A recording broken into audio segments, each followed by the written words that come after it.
Agora a gente vai falar daquele caso de Brasília.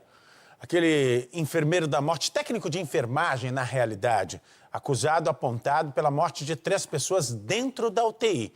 É o Marcos Vinícius, esse cara que primeiro negou, quando foi colocado diante das imagens das câmeras lá do hospital, acabou confessando o crime. E a gente teve acesso a parte dessas imagens. Vamos colocar, porque essas imagens mostram a atuação dele. Aí ele está entrando no sistema para prescrever medicamentos, quando um médico deixou aberto ali no computador o login dele, ele conseguiu entrar. E aí o momento que ele já está ao lado de uma paciente aplicando medicamentos que não eram para ela, medicamentos que causaram a morte e até desinfetante. E depois eles participam ali do momento da suposta reanimação, a tentativa de salvar as vítimas, mas na realidade se tratava de uma grande encenação. A Agatha Gonzaga está comigo lá direto do Distrito Federal, está acompanhando de perto essas investigações. Foram essas imagens que o Marcos Vinícius foi confrontado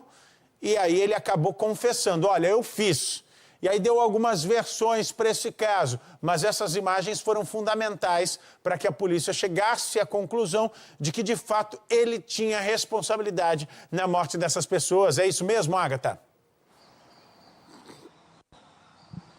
Exatamente, Lucas, porque primeiro o comitê de óbito ali do hospital percebeu o padrão, né? Que essas 3 vítimas tiveram mortes pela mesma questão, parada cardiorrespiratória em momento aleatório, já que elas estavam ali numa evolução de saúde ok e do nada tiveram paradas cardíacas. Foi visto ali que no corpo dela havia uma substância em excesso, a mesma substância nos 3 casos, exceto por essa senhora que teve também desinfetante atrelado ali e que todos esses pacientes estavam sob os cuidados desse técnico de enfermagem, sua estagiária. E a outra técnica de enfermagem, a gente já sabe que ela nem sequer do setor ia, mas ela estava presente. E aí, quando foram analisar as imagens, viram que, de fato, era sempre ele presente nesses momentos. A gente já tinha trazido aqui, por meio da polícia, como é que tinha sido essa atuação, mas ver essas imagens, né, Lucas, deixa ainda mais claro a atuação e nos deixa ainda mais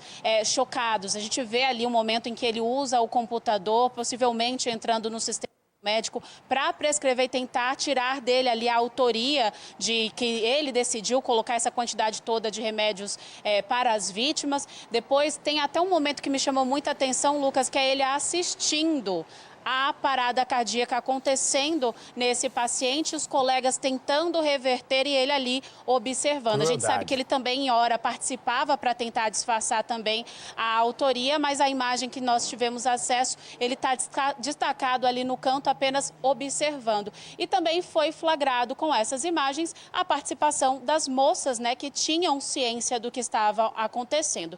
Inclusive, a gente trouxe aqui as versões apresentadas à polícia, né, depois ali da oitiva dos 3 que inicialmente negaram e aí depois o Marcos Vinícius confessou e a estagiária também. Ela disse ali que o que ela falava não seria ouvido, que tinha ele, que tinha maior conhecimento técnico e da saúde como um mentor, o que dizia a ela o que fazer.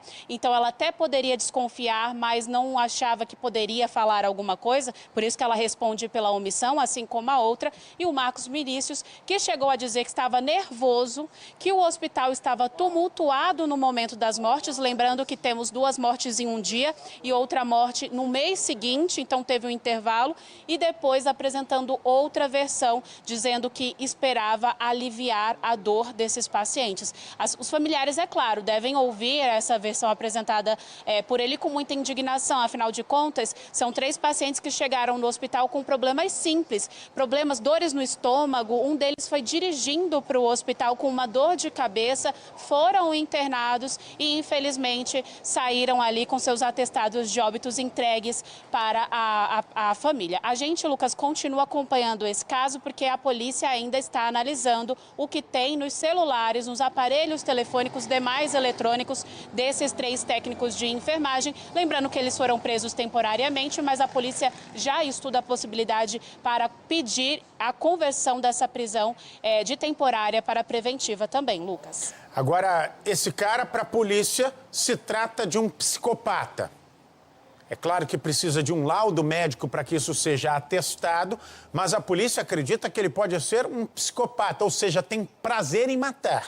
E por isso ia cometendo esses atos e por isso há a possibilidade de que ele tenha feito outras vítimas. Num primeiro momento, a polícia foca nessas 3 mortes, mas posteriormente vai fazer uma verificação de toda a carreira desse cara dentro de hospitais, porque acredito sim que ele possa ter feito outras vítimas. Se essa suspeita se confirmar, se trata de um psicopata, alguém que tem prazer em matar, isso pode ter acontecido anteriormente.